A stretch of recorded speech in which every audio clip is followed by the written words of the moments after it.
Hello friends, happy Friday. ఈరోజు శుక్రవారం అయినందువల్ల మా ఇంట్లో దేవుణ్ణి ఈ విధంగా అలంకరించడం అయితే జరిగింది. చూడండి, ఎర్రటి గులాబీలతో నైవేద్యం వచ్చేసి సపోటా పెట్టడం అయితే జరిగింది. చూడండి, పూజలు అయినాయా, టిఫన్లు అయినాయా లేదా అనేది కూడా కామెంట్ చేయండి.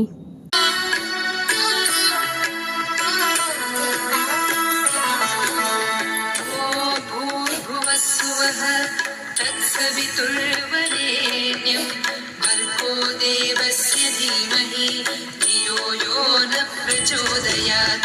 ॐ भूर्भुवस्सुवः तत्सवितुर्वरेण्यं भर्गो देवस्य धीमहि धियो यो न प्रचोदयात्। ॐ भूर्भुवस्सुवः तत्सवितुर्वरेण्यं भर्गो देवस्य